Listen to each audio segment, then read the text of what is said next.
I, the firekeeper's promise. The wind screamed through the valley like a dying god, carrying ice and memory in equal measure. She crouched among the ruins of what had once been a temple, her fingers blackened with frost and ash, watching the wolf collapse into the snow. Its breath came in shallow clouds, each one smaller than the last. The creature's silver fur had darkened with blood, and its eyes, those ancient amber eyes, held no fear, only a terrible, quiet acceptance. She should have kept walking. The wilderness did not reward mercy. Her supplies were already dangerously low, her own body pushing against the limits of what cold and hunger could claim. But something in the wolf's gaze stopped her. Something that felt like recognition, like a door opening in a house she thought she'd burned down years ago. The moon hung fat and pale above the mountains, indifferent to suffering.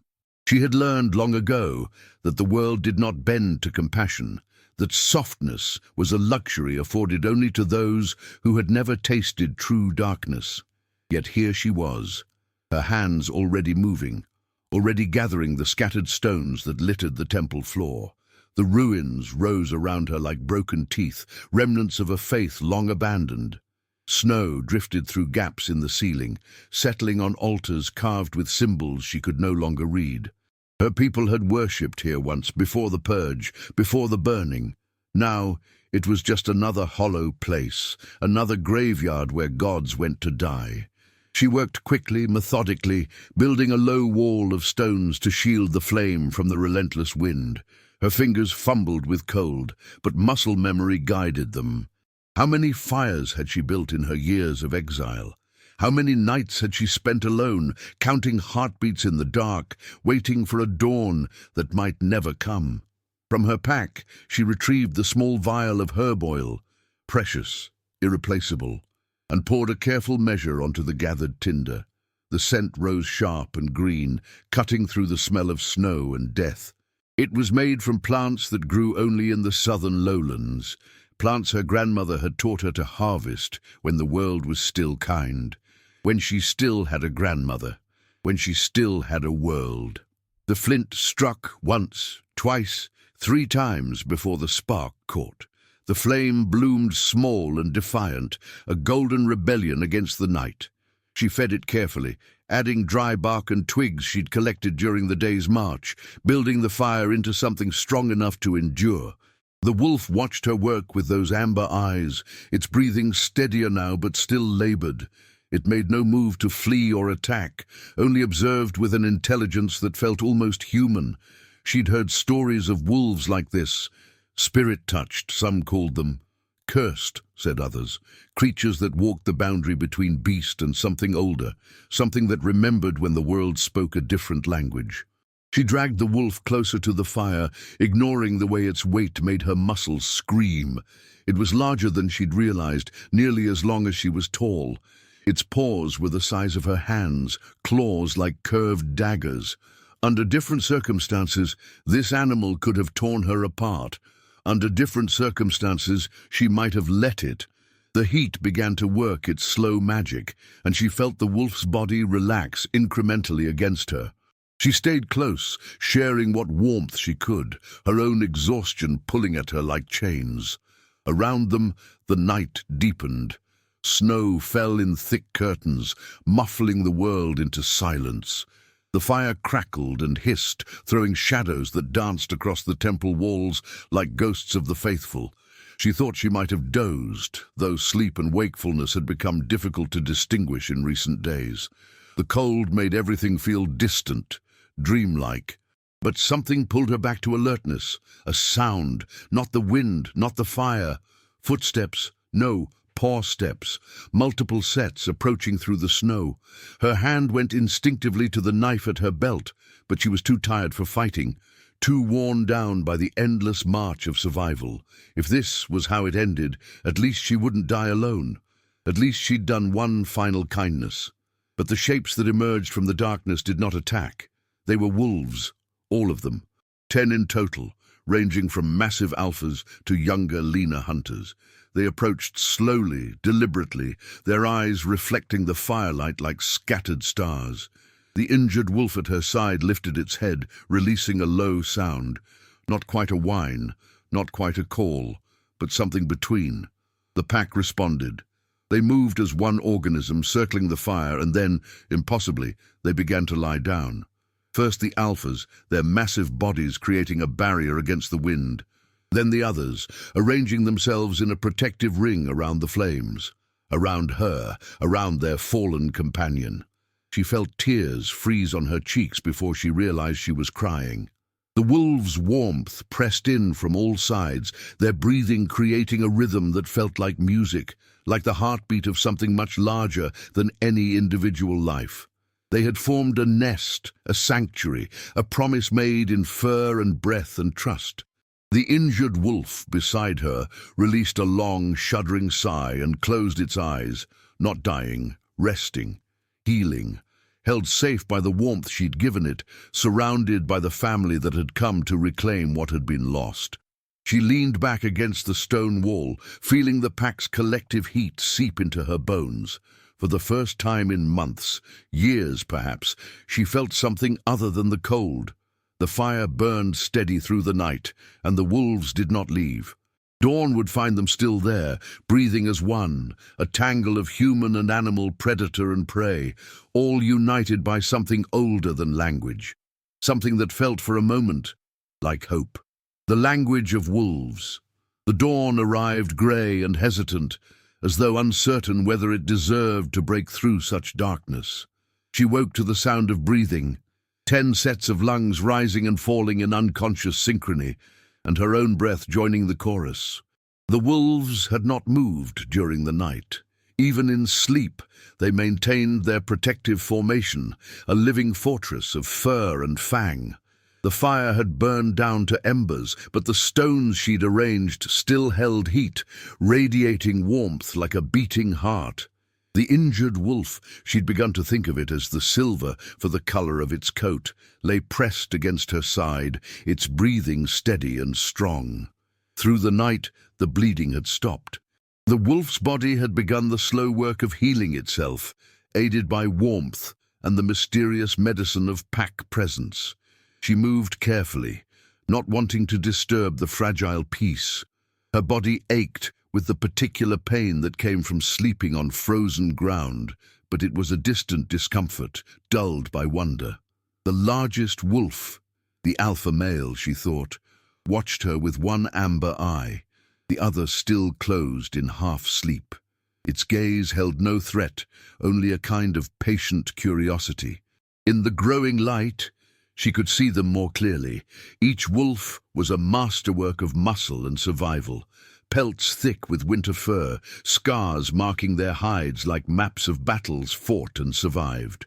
They were not the wolves of children's tales, not the savage monsters that haunted nightmares. They were simply alive, struggling against the same cruel world that had driven her into exile. The silver stirred beside her, lifting its head with obvious effort. The wolf's eyes found hers, and something passed between them, not understanding exactly, but acknowledgement.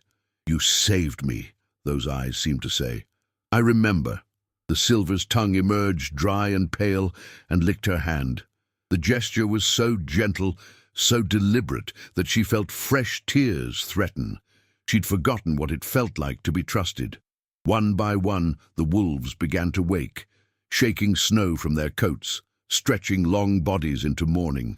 They moved with casual grace, utterly at ease in her presence. The alpha rose and approached the fire's remains, sniffing the stones she'd arranged.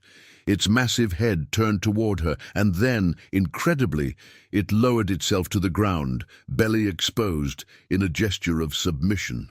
Not to her power, to her kindness. The others followed suit, each wolf acknowledging her in turn before rising and padding into the snow. They were hunting, she realized, leaving to find food for the pack. But 3 remained, the silver, the alpha, and a smaller female with eyes the color of storm clouds, guardians perhaps, or companions. She fed the fire carefully, coaxing it back to life with the last of her tinder. Her supplies were nearly exhausted. Another day, maybe 2. And she would have to make the impossible choice: push forward through the mountains despite the deadly cold, or turn back toward the settlements where her face was marked for death. The exile's dilemma: freeze or burn. The storm wolf, she named it this for its grey eyes, approached with something in its jaws. At first she thought it was bringing prey, but when the wolf dropped the object at her feet, she saw it was a leather pouch, old and weathered. Someone else's supplies, lost or abandoned. Inside she found dried meat, a fire striker, and a small bundle of herbs wrapped in cloth. Provisions, survival, a gift from the wilderness itself. She wanted to weep. Instead, she divided the meat carefully, giving portions to each of the 3 wolves. They ate with delicate precision, watching her all the while. The alpha finished first and began to groom the silver's wounds, tongue rasping gently over torn flesh. The storm wolf settled at her other side, its body a warm barrier against the wind. Hours passed in strange peace. The hunting wolves returned carrying a young elk, its throat torn clean. They fed together, wolf and woman, sharing the kill without ceremony or hierarchy. She'd heard stories of humans raised by wolves, of children found nursing at bestial teats, but she'd never imagined something like this.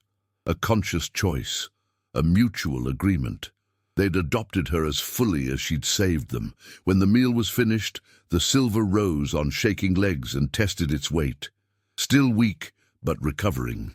The wolf approached the temple wall, where she'd first built the fire, and began to dig, scraping away snow and frozen earth with determined paws. The others joined in, and soon she understood. They were improving the shelter, creating a more permanent structure. They intended to stay, or rather, they intended for her to stay. With them. The alpha brought stones in its massive jaws, placing them where she pointed, following her lead as she rebuilt the wall higher and stronger. The storm wolf dragged branches from the tree line, material for a roof. They worked together through the short winter day, a strange construction crew united by necessity and something deeper. By nightfall, the shelter was transformed. Walls blocked the worst of the wind, a makeshift roof of branches and packed snow trapped precious heat. The fire burned in a proper pit now, stones arranged to reflect warmth efficiently. It wasn't comfortable exactly, but it was survival. It was a chance. The wolves arranged themselves inside, creating layers of warmth. The silver claimed its spot beside her again, head resting on her thigh with easy familiarity. The alpha positioned itself at the entrance, ever watchful. The others filled the spaces between, a living tapestry of fur and breath. In the darkness, she heard the voice she'd been trying to forget. Her grandmother's voice, speaking words from a childhood that felt like someone else's life. The old magic doesn't die, child. It only sleeps, waiting for those brave enough to wake it. The bond between human and beast was the first magic, the truest magic. Before we built walls, before we made weapons, we spoke the language that needs no words. She'd thought those were just stories, comfort tales told to a girl who didn't yet know how cruel the world could be. But here, in a ruined temple with wolves breathing around her like guardian spirits, she began to understand. The old magic wasn't something you learned. It was something you remembered, something you chose. The silver's breathing deepened into sleep, its body relaxing completely against her. She placed her hand on its neck, feeling the strong pulse of life beneath fur and muscle. Tomorrow would bring new challenges. The cold wouldn't relent. Supplies would dwindle again. The wilderness would continue its indifferent assault on all living things. But tomorrow, she wouldn't face it alone. Tomorrow she would wake as part of a pack. Iti, the exile's name. The third morning dawned colder than the others, cold enough to make breathing painful, cold enough to turn spit to ice before it hit the ground. She woke before the wolves, a lifetime of survival training embedded too deeply to sleep through danger. The fire had died despite her careful banking, and frost painted the inside of their shelter in delicate, deadly patterns. She worked quickly, rebuilding the flames before the cold could claim more ground. Her hands shook, whether from cold or hunger she couldn't tell any more. The wolves stirred as warmth returned, their bodies rippling with movement as they transitioned from sleep to wakefulness. The silver still favored its injured leg, but the wolf's eyes were clear and alert, healing, surviving. The alpha rose and approached her with deliberate slowness, its massive head tilting as though asking a question. She'd come to recognize this gesture. The wolf was proposing something, seeking her agreement. Yesterday it had been about improving the shelter. Today, she realized, as she watched the other wolves prepare themselves, stretching and testing the morning air, the alpha was inviting her to join the hunt. The impossibility of it struck her like a physical blow. She was human, slow, clumsy, poorly adapted to this frozen hell. She would be a liability, a weakness in the pack's strategy. But the alpha's eyes held no doubt, only patient expectation. "Come," those eyes seemed to say. "You are one of us now. Prove it."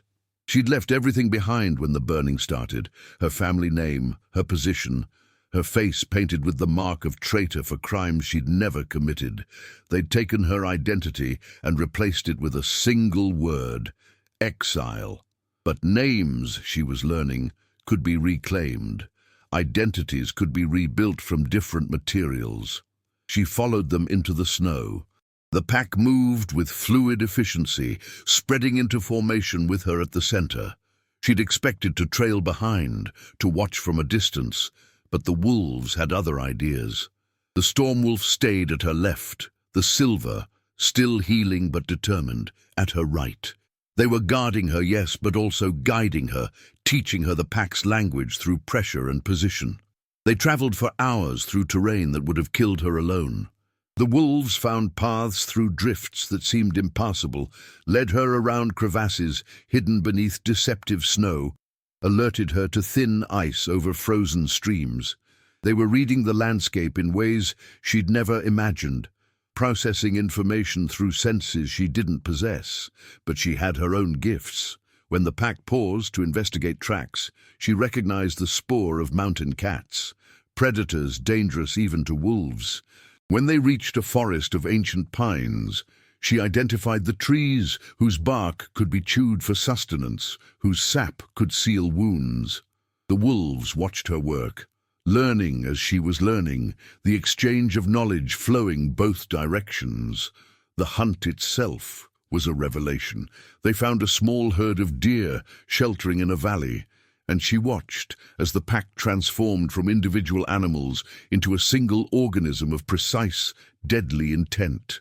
The alpha issued commands through subtle shifts of posture, the merest flicks of ears and tail. Half the pack circled wide, invisible in the snow. The others waited, muscles coiled, breath held. She was expected to wait with them, to trust the pattern she didn't fully understand. Every instinct screamed at her to move, to do something, but the storm wolf pressed against her leg, holding her in place with gentle insistence.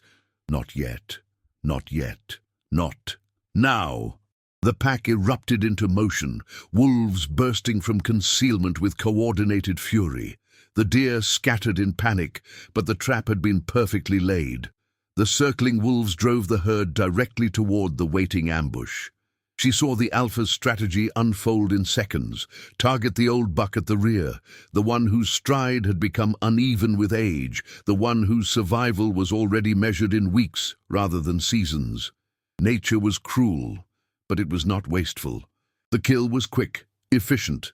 The buck went down under combined weight. Its suffering ended before fear could fully register. The pack fed in careful hierarchy, alpha first, then the injured silver, despite its lower rank, recognition of need over status. When her turn came, she hesitated, revolted by the raw meat, by the blood steaming in the snow. But the storm wolf nudged her forward, and she understood. This was not about hunger. This was about belonging, about accepting what the pack offered, what the pack was. Refusal would be rejection, a breaking of the fragile bond they'd formed. She ate. The meat was tough, gamey, alien to her tongue, but it was also sustenance, energy, survival made tangible. Around her, the wolves fed in companionable silence, and she realized she'd crossed some invisible threshold. She was no longer an outsider they'd tolerated. She was pack. They carried portions back to the shelter, meat for the silver and the old female who'd stayed to guard their territory. The return journey felt different, shorter somehow, the path more familiar. She moved with greater confidence, her body beginning to learn the rhythm the wolves had known their entire lives. As evening approached, snow began to fall again, heavy, thick flakes that erased the world in white. The pack quickened their pace, sensing danger in the gathering storm. By the time they reached the shelter, visibility had dropped to arm's length. The storm wolf howled, a long, mournful sound that was immediately answered by the guardian wolves inside. They tumbled into the shelter together, bodies covered in snow, breath coming in clouds of steam. The fire still burned, carefully tended by the old female who watched their return with what might have been approval.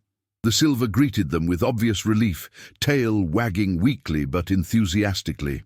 They settled into their usual positions, wet fur steaming in the fire's heat, muscles relaxing after the day's exertion. The alpha brought her the choicest portion of the kill, the heart, she realized with a start. In wolf culture, in pack dynamics, this was a profound gesture, recognition, respect, acceptance. She held the raw organ in her hands, feeling its weight, its warmth.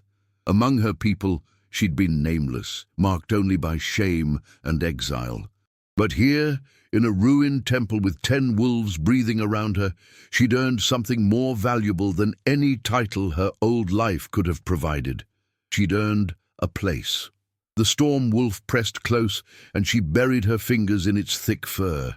Outside, the wind screamed and the snow fell in sheets, but inside their shelter they had warmth. They had food. They had each other. The old magic, her grandmother had called it. The first magic, the language that needed no words. She'd spent her entire life in civilization, surrounded by people, and never felt truly connected to anyone. Yet here, cast out and abandoned, she'd found a family. Tomorrow they would face the cold again. Tomorrow would bring new dangers, new struggles. But tomorrow was not today. Today, she was not alone. Today, she was pack. The song of ice and memory. The fourth day brought silence, not the peaceful quiet of snow falling softly, but the oppressive silence that preceded disaster. The wolves felt it before she did, their ears flattening, bodies tensing with primitive unease. The silver, now strong enough to stand without wincing, pressed against her leg and whined low in its throat.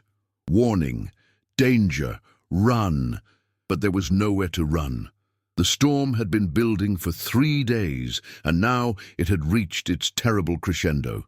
The wind rose from whisper to shriek in seconds, and the sky darkened to the color of bruises. This was no ordinary winter storm. This was what her grandmother had called a reaver wind, a killing storm, the kind that reshaped landscapes and ended bloodlines. The alpha barked commands, and the pack moved with desperate urgency.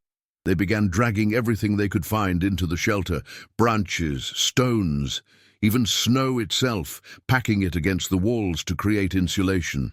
She worked alongside them, her human hands clumsy but determined. They sealed the entrance partially, leaving only a small gap for air, and pressed the stones of her fire pit closer together to contain precious heat. Then they waited. The storm hit like a physical blow. Wind hammered the shelter from all sides, seeking any weakness, any crack where it could pour through and steal warmth and life. The wolves huddled together, layers upon layers of fur creating a living fortress. She buried herself in their midst, feeling bodies press against her from all directions, sharing heat in the most primal form of survival. Hours blurred together. Maybe it was still the same day. Maybe days had passed, time lost meaning in the howling darkness.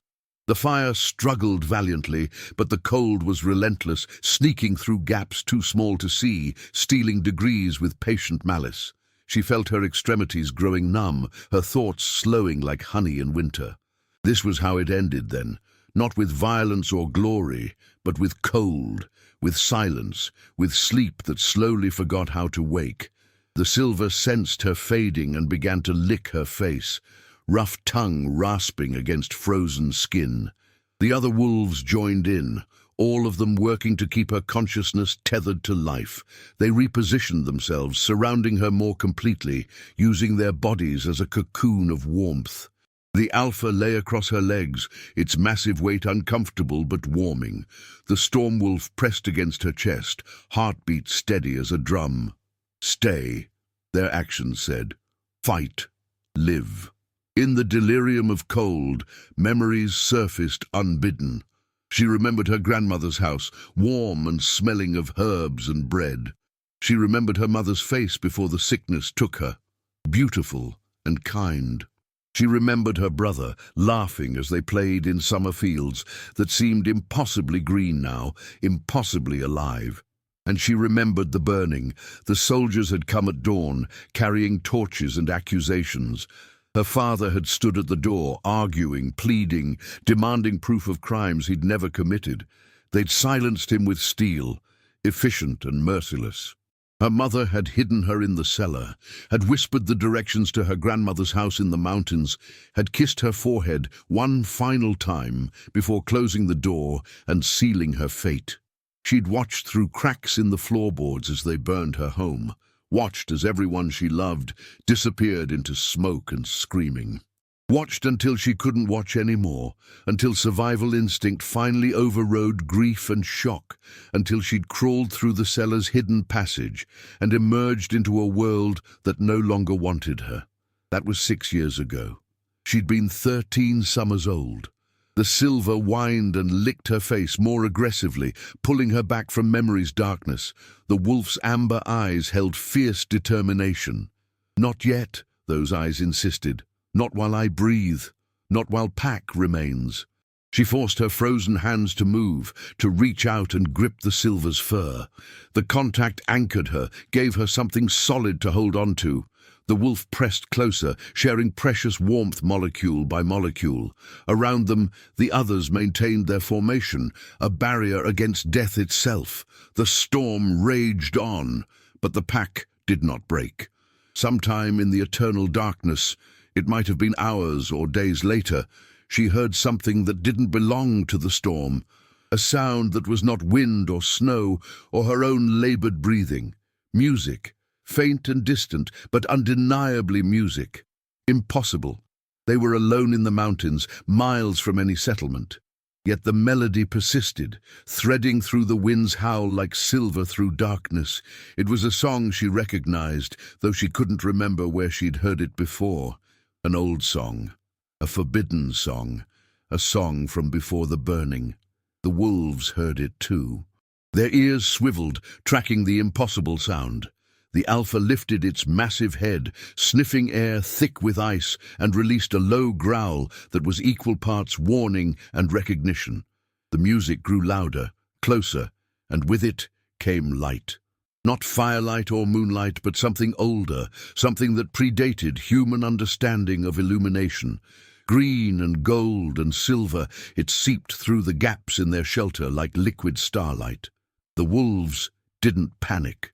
Instead, they watched with something approaching reverence. A voice accompanied the light now, singing words in a language she almost remembered. Daughter of fire, daughter of snow, keeper of flame, where wild things go. The old blood wakes, the old path clears, the pack accepts what exile fears. The silver suddenly stood, body rigid, head tilted back. It began to howl, a sound unlike anything she'd heard before, pure and clarion and achingly beautiful. The other wolves joined in, their voices braiding together into harmonies that shouldn't have been possible from animal throats. It was a choir, a symphony, a prayer in the language her grandmother had called the first tongue, the language of magic. The light intensified until she had to close her eyes, and in the darkness behind her eyelids, she saw her grandmother's face. Not as she'd been at the end, wasted by age and grief, but young and vital, eyes bright with ancient knowing. You think you're hiding, child. You think exile means safety? The gift doesn't sleep because you ignore it. The blood doesn't forget because you run from it.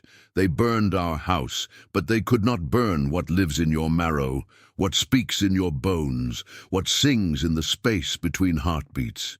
I don't want it, she whispered, words torn away by wind and magic. It killed them. It killed everyone. Fear killed them. Ignorance killed them.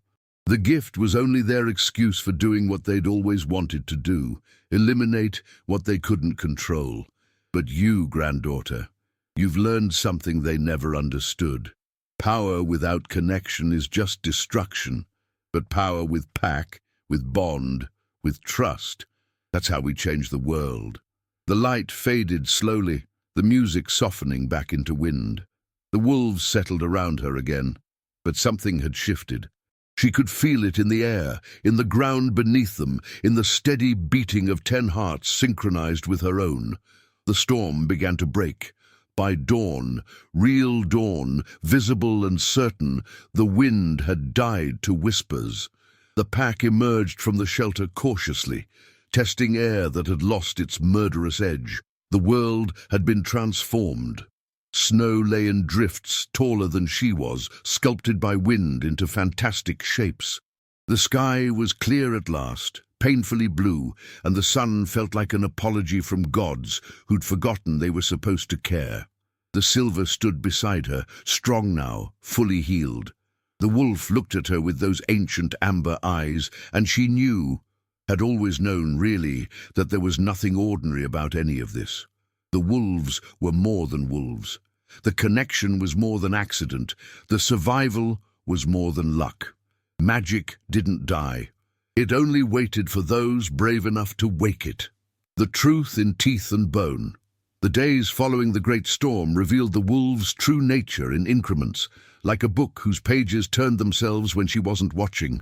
Small impossibilities accumulated into undeniable proof. The way the silver's eyes sometimes reflected not the fire, but something else, something that moved with intentional light. The manner in which the alpha could predict dangers before they manifested. Rock slides that hadn't fallen yet, ice that hadn't cracked. The storm wolf's uncanny ability to find game even when snow covered every track, every scent, every sign. She'd been telling herself they were exceptional animals, remarkably intelligent predators who'd developed unusual trust.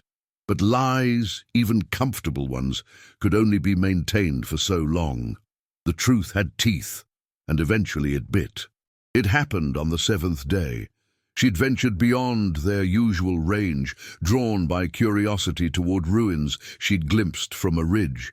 Not a temple like their shelter, but something larger, a fortress perhaps, or a city. The wolves had followed, maintaining their protective formation, but she'd sensed their reluctance. They didn't want her to see what lay ahead. The ruins resolved as she approached. Not a fortress, a sanctuary. The kind of place her grandmother's stories had described, a refuge where those touched by the old magic had once lived, studied, protected their gifts from a world that feared what it couldn't control.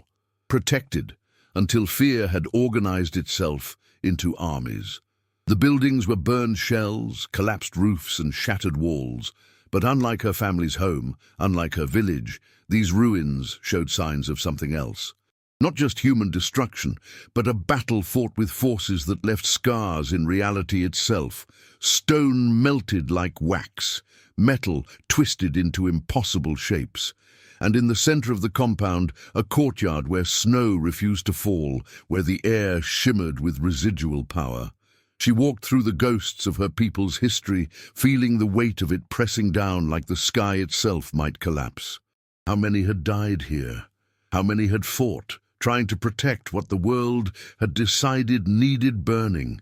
The wolves followed silently, their presence a comfort, but also a reminder that even now, even here, she was being watched, being guarded, being judged.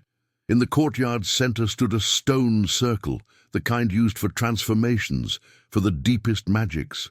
And beside it, carved into the ground in letters that still glowed with faint power, a single word: witness. The silver stepped forward, placing one paw inside the circle. The air around the wolf began to ripple, and she felt her breath catch, because she knew, had known for days now really, what she was about to see. The transformation was not violent or dramatic. It was a gentle unfolding, like watching a flower bloom in reverse. Fur receded, limbs lengthened, spine straightened. The process took perhaps 10 seconds, though it felt like witnessing the birth of a new world. Where the silver had stood, a woman knelt in the snow. She was young, perhaps 20 summers, with silver-pale hair that fell to her waist, and those same amber eyes that had watched over the fire, that had recognized kinship in a stranger's kindness. Scars marked her body, the same injuries the wolf had carried, visible now on human skin. She wore no clothing, but seemed unbothered by the cold, as though the boundary between her flesh and the winter had become negotiable. "You've known for days," the woman said, her voice rough from disuse or perhaps from being shaped by a throat accustomed to howls. "I could feel your suspicion growing, your understanding. The others—" She couldn't finish the question. "All of us. We're what remains of this place, of this sanctuary, the last of the bound. Humans who made pact with beast spirits, who learned to walk between shapes, between worlds." The silver-haired woman stood gracefully, moving to the edge of the circle. "When the purge came, when they burned the sanctuaries and killed the teachers, some of us escaped. But the transformation wasn't meant to be permanent. It was supposed to be a tool, a gift, a choice. Instead, it became a prison. One by one, the other wolves entered the circle. One by one, they transformed. The Alpha became a scarred warrior, his body marked by battles fought in 2 forms. The Storm Wolf was a woman with grey-streaked hair and eyes that had seen too much. The others revealed themselves, young and old, male and female, all marked by the same amalgamation of human intelligence and bestial grace. "We've been trapped like this for 6 years, the Alpha said, his voice a rumble that still carried echoes of growls. "Since the night they burned this place, since the night we failed to protect our people, our teachers, our families. The transformation stuck because we used it to survive, and then we couldn't remember how to change back, how to be human again. The spell required something we'd lost," the silver-haired woman continued, approaching her with careful steps. "A reason to return, an anchor, a connection to humanity that wasn't based on fear or hatred or survival. We'd been alone too long, had forgotten what it meant to be more than beasts." She understood before they said it. "The fire, the fire," the woman agreed, smiling for the first time. "You saved me when you had no reason to. When doing so endangered your own survival. You built walls and fed flames and stayed through the night, not because you expected reward or feared punishment, but because compassion is its own reason. You reminded us what we'd forgotten, that humanity isn't about the shape you wear, it's about the choices you make." The transformed pack stood in a circle around her, naked and vulnerable and somehow more powerful than they'd been as wolves. She looked at each face, seeing the individuals she'd come to know, recognizing the spirits that had shared warmth and food and protection. "You broke the curse," the Alpha said simply. "By treating us as worthy of saving, you reminded us we were more than the beasts we'd become. The spell remembered what we'd forgotten." "But—" She gestured at the ruins, at the courtyard, at the word carved in glowing letters. "Why did you bring me here? Why show me this?" The silver-haired woman's expression grew serious. "Because you're one of us, whether you want to be or not. I know the mark you carry, the exile's brand they burned into your shoulder. I've seen how you flinch from fire even while tending it. I know you're running from the same thing we ran from." "The gift," she whispered. "The gift," the woman confirmed. "It woke in you, didn't it? That's why they came. That's why they burned your family. Because someone felt the power stirring, and fear demanded action. She wanted to deny it, to maintain the comfortable fiction that she was just a survivor, just a refugee fleeing unjust persecution. But standing in this circle of transformed souls, surrounded by people who'd literally worn beast shapes for years, rather than face their own nature, denial felt like a greater cowardice than truth. "I don't know how to control it," she admitted, voice breaking. "I don't even know what it is. Fire just appears sometimes. When I'm emotional, when I'm afraid. It killed 2 soldiers the night my family died. I watched them burn and I felt glad, and that's when I knew I was exactly the monster they said I was." The Alpha laughed, a harsh, bitter sound. "You think having power makes you a monster? Child, monsters are defined by choice, not capacity. Those soldiers chose to kill innocents. You chose to defend yourself. Where's the monstrosity in that? We can teach you," the Storm Grey woman said, stepping forward. "That's why this place was built. To train people like us, to help them understand their gifts, to show them how power and compassion can coexist. The sanctuaries are gone, but the knowledge survives. We survive. And more than that," the silver-haired woman added, "we're offering you Pack, real Pack. The kind that doesn't abandon you when things get hard, that doesn't burn you for being different. You saved us. Let us save you back." The choice stretched before her like a path through snow, clear, terrifying, impossibly bright. She could refuse, could walk away, could continue running until the cold or hunger or soldiers finally caught up, or she could accept, could learn, could become something other than a victim fleeing her own nature. She looked at the word carved in stone, witness. Her grandmother had taught her that witnessing was an obligation, not a passive act. To witness was to acknowledge, to remember, to honor what had been lost. These people, these transformed, scarred, surviving souls, were witness to the sanctuary's fall.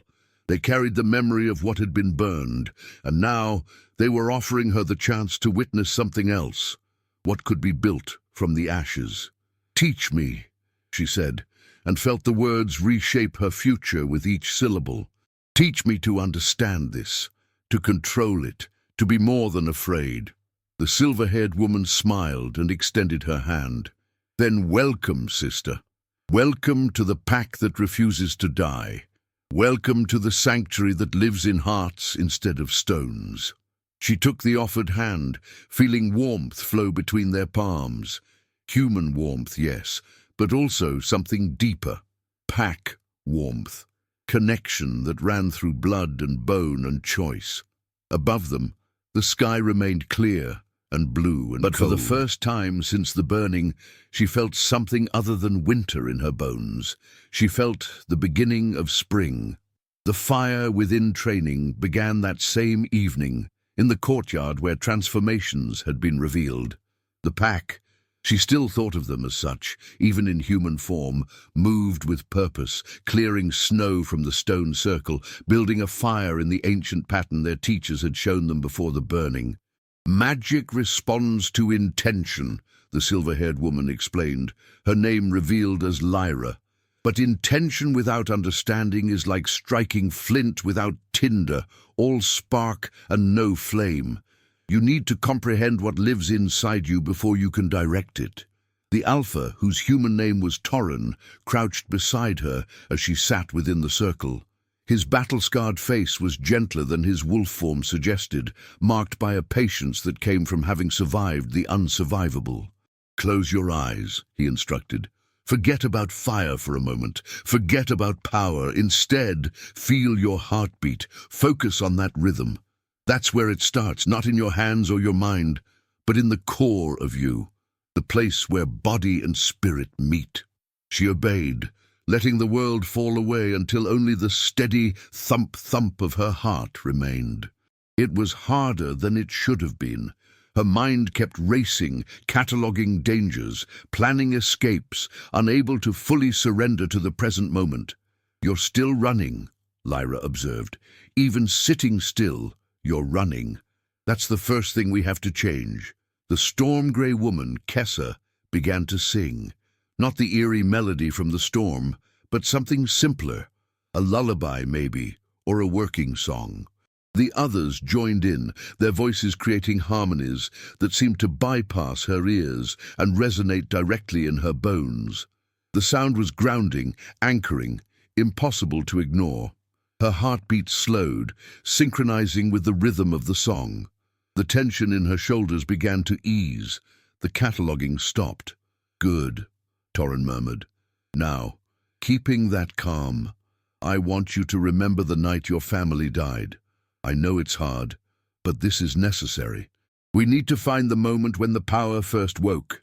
The memory rose despite her resistance, flames reflecting in her mother's eyes, soldiers laughing as they set torch to Thatch, her father's final scream. And then, rage. Pure, absolute, incandescent rage. Her child self had felt it bloom in her chest like a second heart, hot and terrible and demanding release. "There," Lyra said sharply. "Right there. Feel that heat? That's not anger. Anger is the trigger, but what you're feeling underneath is the gift itself.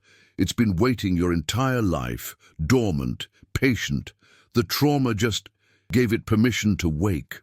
The heat intensified, and she felt panic surge. This was how it happened. This sudden ignition, this loss of control. Flames would appear, would consume, would destroy everything she touched. "Don't run from it," Kessa commanded, her voice cutting through the panic. "That's what makes it dangerous. Fear creates chaos. Chaos creates fire that burns without purpose.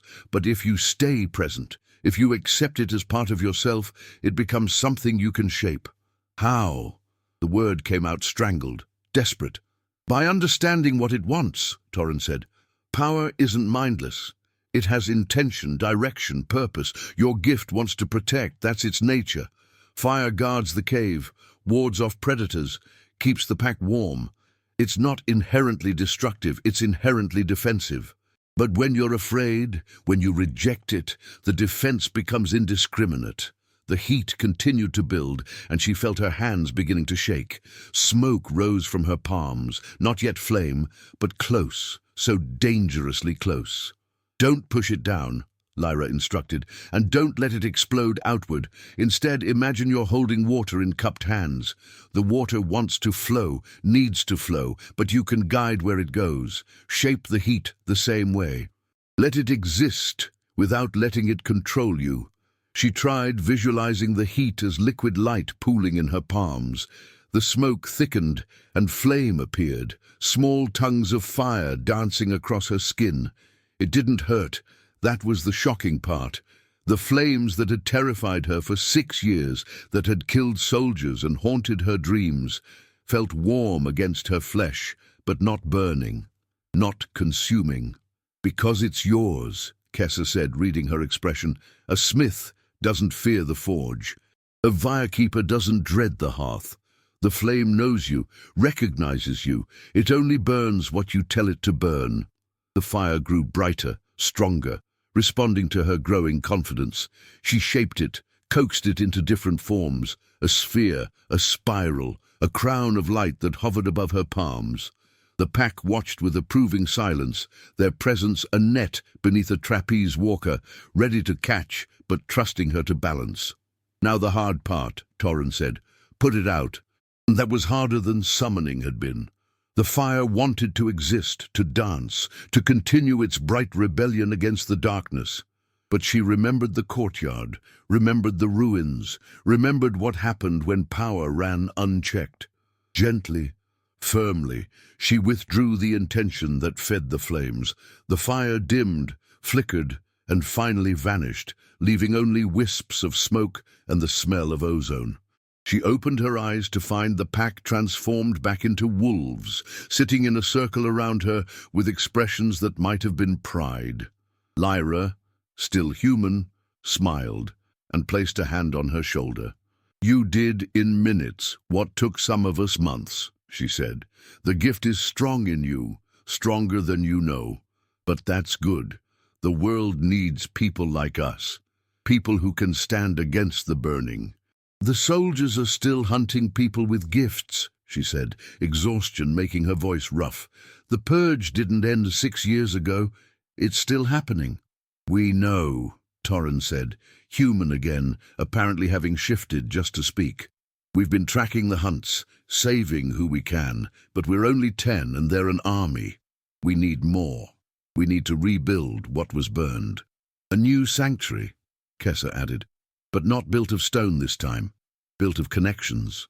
A network of the gifted teaching each other, protecting each other, not hiding, but not exposing ourselves unnecessarily either, learning to live between the light and shadow.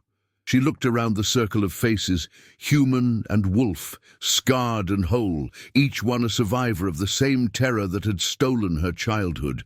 They'd saved her, taught her, shown her that the thing she'd feared most was actually her greatest strength. And now they were asking her to help save others. "I'm not a teacher," she protested. "I barely understand this myself." "You're exactly what we need," Lyra countered. "Someone who remembers what it's like to be afraid. Someone who knows the cost of ignorance. The best teachers are those who've walked the path recently enough to remember where the difficult steps are." The wolves began to shift again, resuming their beast forms with practiced ease. She realized she'd stopped finding it strange. The transformations, the magic, the impossible made casual through repetition. That perhaps was the real gift. Not the power itself, but the ability to make peace with the extraordinary. "Rest," Lyra said, the last to transform. "Tomorrow we start building, not walls this time, but roads, ways to reach others like us, ways to ensure what happened to our families never happens again." She lay down among the pack as they arranged themselves into their familiar protective formation. The fire burned low but steady, tended now by hands that understood what they held. Above, stars emerged as the sky darkened, distant fires, eternal and unafraid. She'd spent 6 years running from her own nature, 6 years viewing the gift as a curse, a mark, a reason for exile. But here, surrounded by others who'd walked similar paths, she began to understand that power wasn't the problem. Fear of power was the problem, ignorance of power, the belief that different meant dangerous. The silver, Lyra, pressed close, human warmth and wolf loyalty merged into something that transcended both forms. In the darkness, she heard the song again, barely audible, rising from the stones themselves, or perhaps from the collective memory of all who'd walked this path before. "Daughter of fire, daughter of snow, keeper of flame, where wild things go.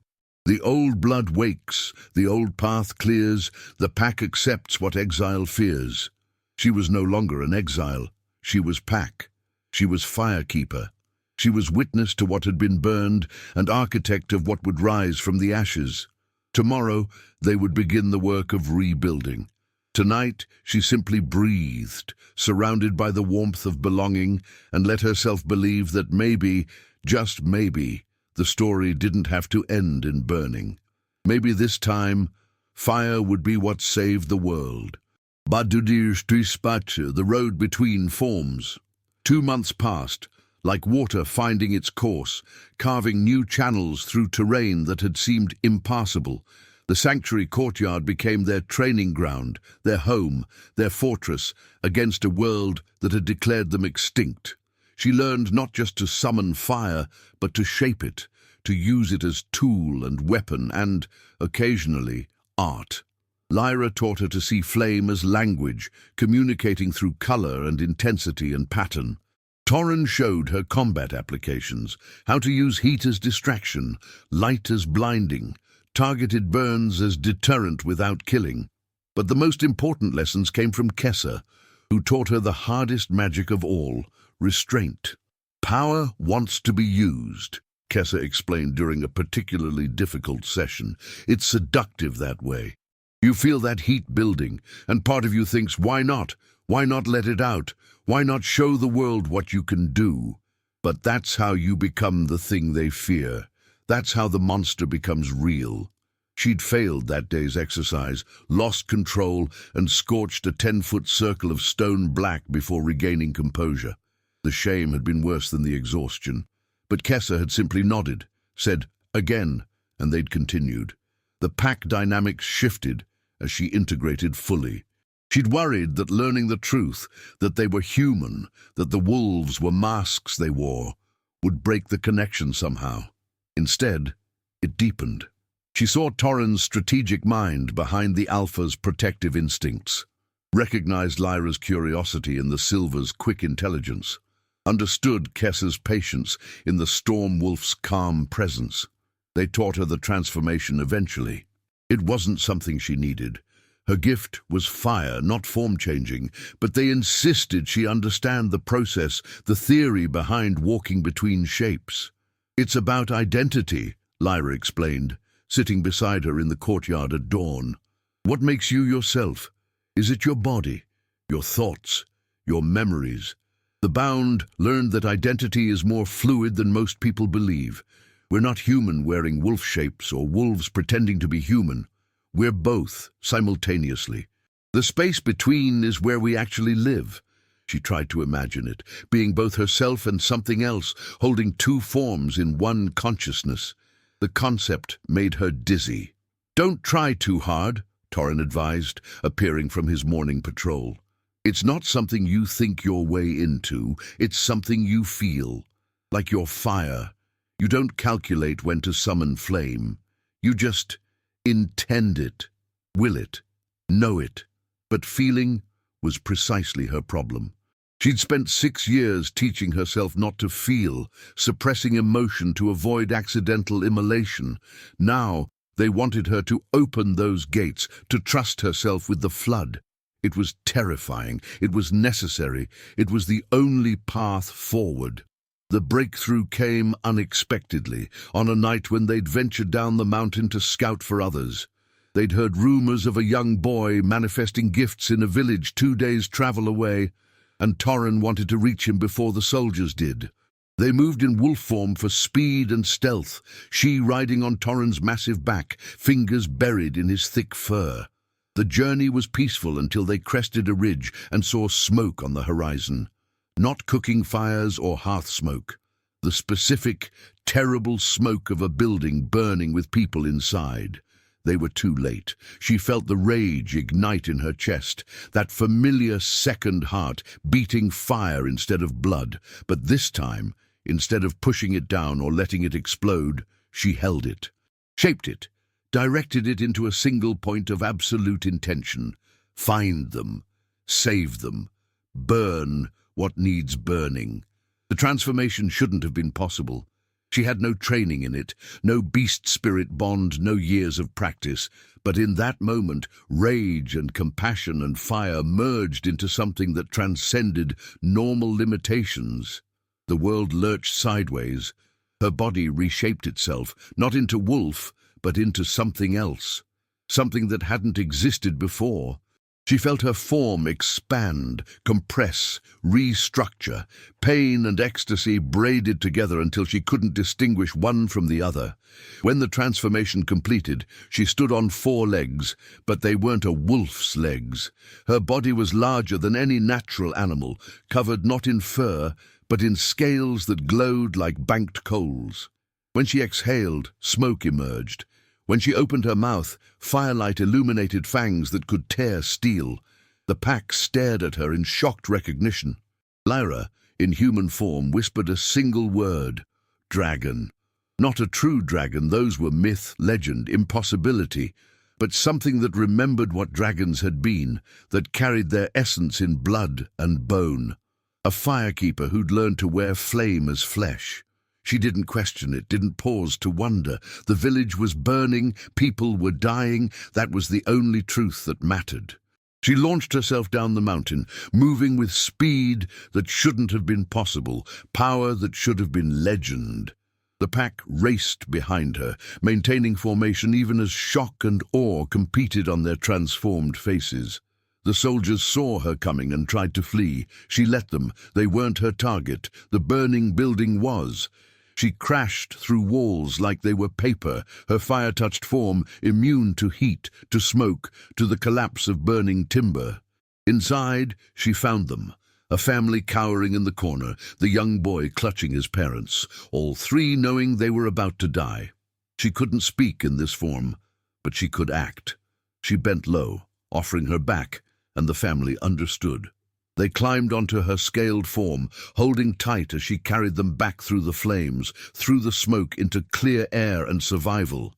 The pack was waiting, having driven off the remaining soldiers. Torrin had resumed human form, was checking the family for injuries. The boy stared at her with wide eyes that held no fear, only wonder. "You saved us," he breathed. "The fire couldn't hurt you. The fire couldn't hurt us when we were with you." She tried to respond, but dragon vocal cords weren't designed for human speech. Instead, she focused on the transformation in reverse, on finding the human shape she'd worn her entire life. The process was agonizing, like trying to fold herself into a box several sizes too small. But eventually, painfully, she managed it. She collapsed naked in the snow, steam rising from her skin, every muscle. She collapsed naked in the snow, steam rising from her skin, every muscle screaming in protest. The transformation had taken something from her, not just energy, but pieces of herself she couldn't yet name. Lyra was there immediately, wrapping her in furs, murmuring words of reassurance that barely penetrated the fog of exhaustion. "What did I become?" she managed to ask, her voice raw as though she'd been screaming. "Something new," Torrin answered, kneeling beside her with an expression caught between awe and concern. "Something that shouldn't be possible, the bound walk between human and beast. But what you did, you walked between human and element itself. You became the fire." The rescued family huddled nearby, the father holding his son close, while the mother watched her with gratitude that bordered on worship. The boy, he couldn't have been more than 8, broke free from his parents and approached cautiously. "Are you an angel?" he asked, voice small but curious. She almost laughed. Angel, monster, dragon, exile. So many names for the same thing, different, other, dangerous. But the boy's eyes held no fear, only the kind of innocent wonder that hadn't yet learned to be suspicious of miracles. "I'm like you," she said instead, reaching out to touch his hand. "I have fire inside too. It scared me for a long time. But these people taught me it doesn't have to be frightening. It can be beautiful." The boy's hand was warm, unnaturally so. She felt the gift stirring in him, untrained and wild, responding to her own power like recognizing like. He would need teaching, protection, a sanctuary that wasn't built of stone. "Come with us," Kessa said, addressing the whole family. "We have a place. Not much, but it's safe. And we can teach your son to understand what he carries, to use it without fear." The father hesitated, protective instincts warring with pragmatism. His village was ashes. The soldiers would return, and his son had just manifested the kind of power that got entire families executed. "We're not asking you to abandon your old life," Lyra added gently. "We're offering you a new one, a chance to survive. More than survive, to thrive." The mother made the decision, as mothers often did when survival was at stake. "We'll come." The journey back took 3 days, slowed by the family's lack of winter experience and the boy's young legs. But it gave her time to understand what had happened, what she'd become. The dragon form wasn't permanent. She'd tested it twice more, finding the transformation easier each time, though still exhausting. It was a tool, like her fire, like the pack's wolf shapes. Another way to be herself while being more than herself. They reached the sanctuary ruins to find visitors waiting. 2 more refugees, a woman with wind-touched gifts and a man who could shape stone with bare hands. Word was spreading somehow, ripples of hope moving through communities that had learned to hide their nature. The hunted were beginning to find each other. Over the following weeks, their small sanctuary grew. 10 became 15, then 20, then 30. The courtyard filled with the sound of training, of laughter, of people learning to use gifts they'd spent lifetimes suppressing. She found herself teaching without meaning to, showing others the lessons she'd barely learned herself. How to accept power without drowning in it. How to use strength without losing compassion. The boy, his name was Ember appropriately, became her shadow, following her everywhere, asking endless questions about fire and transformation and what it meant to be different.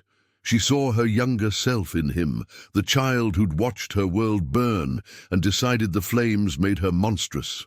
But she could give him what she'd never had.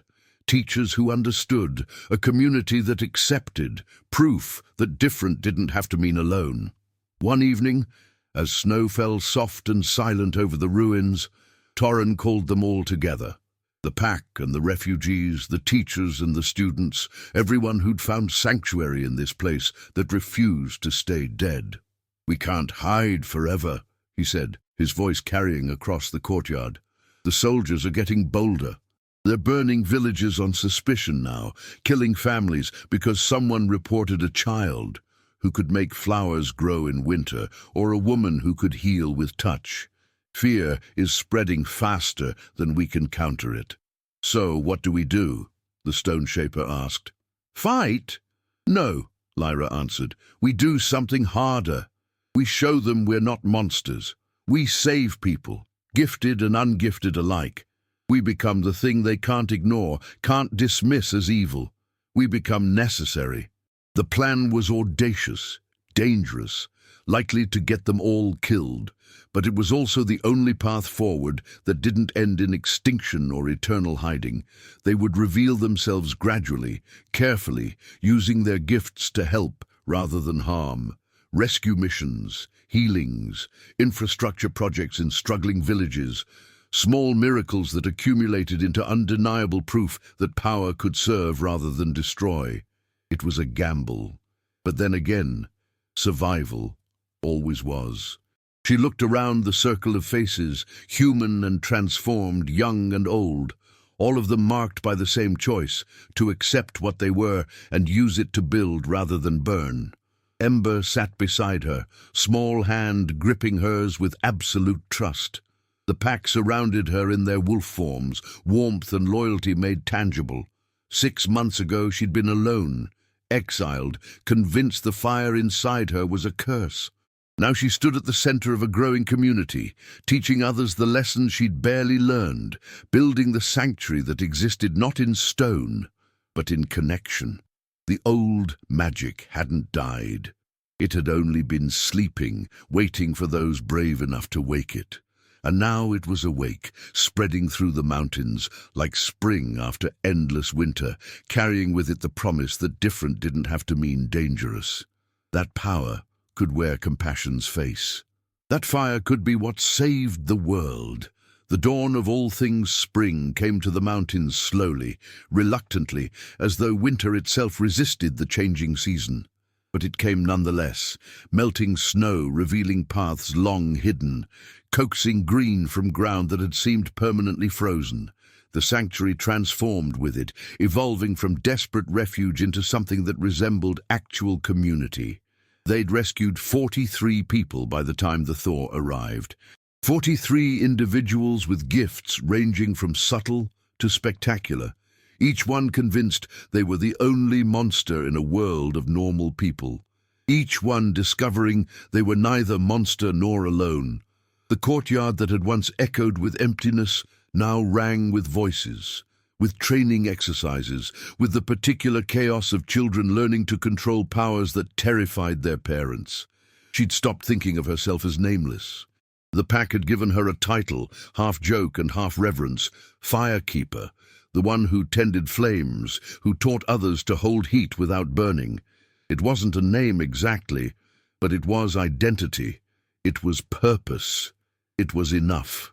Ember had progressed faster than anyone expected, his child's flexibility allowing him to accept paradoxes that adults struggled with.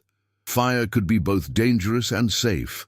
Power could be both gift and responsibility. Being different could be both isolating and liberating.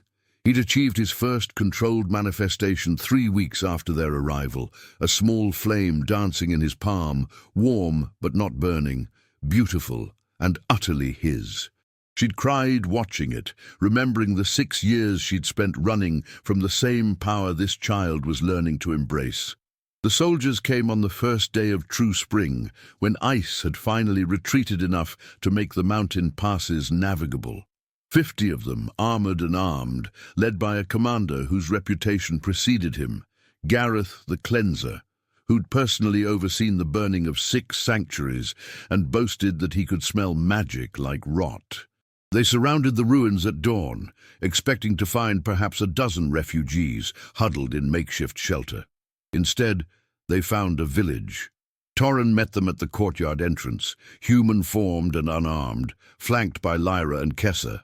She stood behind them with Ember and the other students, a living declaration that they would not run, would not hide, but also would not attack first.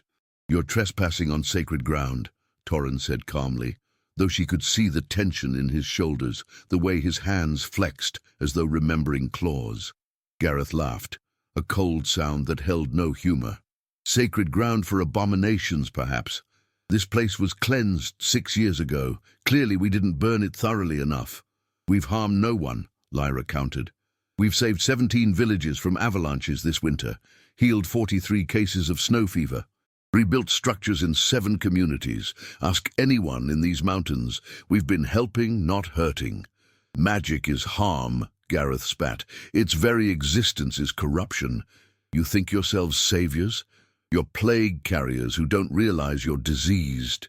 She felt Ember tense beside her, felt his fear transmuting into the same rage that had once consumed her. She placed a hand on his shoulder, squeezed gently. "Not yet. Not unless there's no other choice." "We're not asking for acceptance," Kessa said, her storm-grey eyes hard as winter. "We're informing you of reality. There are 73 of us here. 73 people with gifts who've learned to control them, to use them constructively. You have 50 soldiers. The math isn't in your favor." "Is that a threat?" Gareth's hand moved to his sword. "It's a fact," Torren replied, "but it's also irrelevant, because we're not going to fight you. We're going to show you something instead." He nodded to the stone shaper, who stepped forward and placed both hands on the courtyard's cracked foundation. Power flowed, visible as golden light spreading through the ancient stones. The ruins began to shift, to mend, cracks sealing themselves as though time ran backward.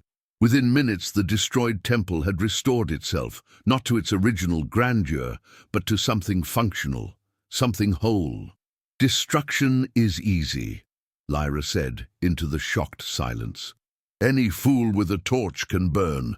But building, healing, creating, that takes skill, takes control, takes exactly the kind of discipline you claim we lack."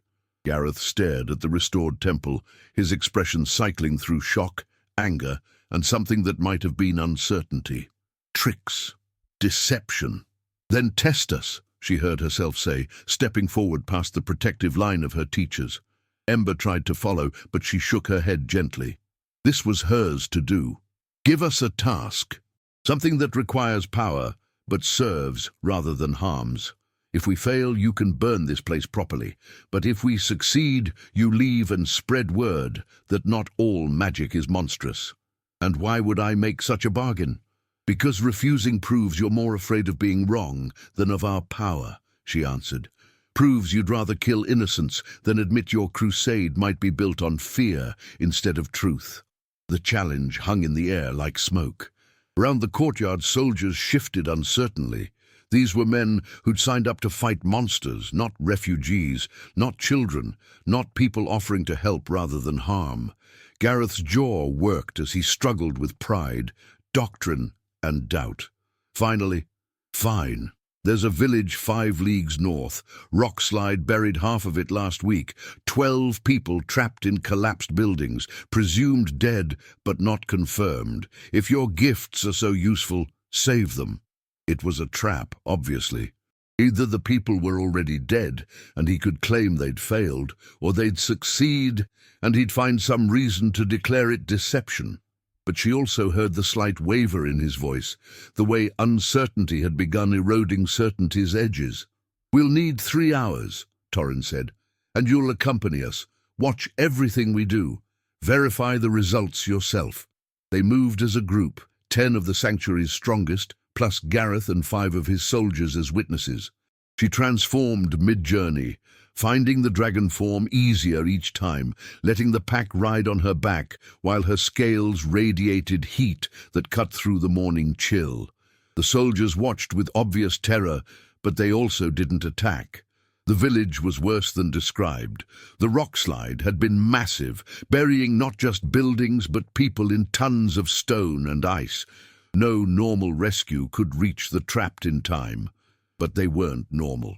The stone shaper went to work immediately, liquefying rock and pulling it away in controlled flows.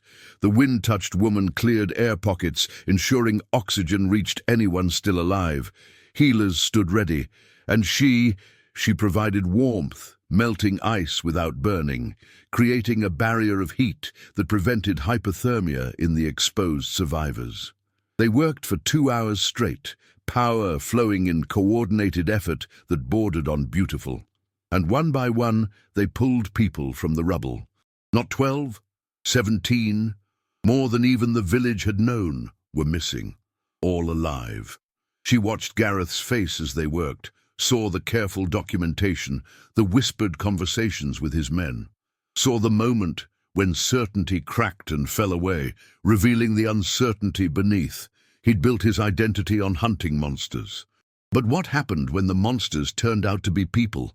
When the last survivor was freed, a girl no older than Ember, crying and clutching her rescuer, Gareth approached her slowly. She'd resumed human form, wrapped in furs, exhaustion pulling at her like chains. "I've burned 40 sanctuaries," he said quietly, voice stripped of its earlier conviction. "Killed hundreds of your kind. Told myself it was necessary, righteous, that I was protecting the world from corruption." He looked at the rescued villagers, at the families reuniting, at the impossible made mundane through cooperation. Was I wrong? She could have lied, could have said yes, could have offered the comfort of simple absolution. But she remembered the soldiers who'd burned her home, the ones she'd killed in her first manifestation. Remembered that fear made everyone monstrous. "You were afraid," she said instead. "Fear makes us do terrible things, but fear can also learn, can change, can choose differently when given new information." She met his eyes. "The question isn't whether you were wrong. It's what you'll do now that you know what we really are." Gareth stared at her for a long moment, then turned to his men. "We're leaving. And we're reporting that the ruins are empty, abandoned, not worth military attention." "Sir?" one soldier protested. "That's an order." They left at sunset. 50 soldiers who'd come to kill and departed, having witnessed resurrection instead. She watched them go, knowing it wasn't over, couldn't be over, not while fear still ruled. But it was a beginning, a crack in the wall of certainty, light finding its way through darkness. Back at the sanctuary, they celebrated quietly. 17 lives saved, one commander's mind changed, no one dead. Small victories, but victories nonetheless. Ember fell asleep in her lap, exhausted from watching but filled with hope that his power might be gift rather than curse. She sat by the fire she no longer feared, and felt Lyra settle beside her in human form. "You know they'll come back eventually," Lyra said. "Fear doesn't die that easily." "I know, but neither does hope." Above them, stars emerged as twilight deepened. The same stars that had watched her family burn, that had illuminated her years of exile, that now witnessed the impossible. A sanctuary, rebuilt not of stone, but of choice. The old magic hadn't died. It had only been waiting, patient and eternal, for those brave enough to wake it. And now it was awake, spreading through the world, one rescued life at a time, one changed mind at a time, one small act of compassion at a time. The fire crackled and sang, and she finally understood what her grandmother had tried to tell her. Power wasn't the danger. Fear of power was the danger. The belief that different meant monstrous. The conviction that some people were worth saving and others worth burning. She'd been marked as exile, cast out as monster, hunted as abomination. But here, surrounded by pack and people and purpose, she'd discovered the truth. Everyone carried fire. The only question was whether you used it to destroy or to build, to burn or to warm, to divide or to illuminate. Tomorrow would bring new challenges, new fears to overcome, new minds to change. But tomorrow was not today. Today, she sat by a fire she'd learned to love, surrounded by a family she'd chosen and who'd chosen her back, and let herself believe in the impossible, that the world could change, that fear could be unlearned, that fire, at last, could be what saved them all.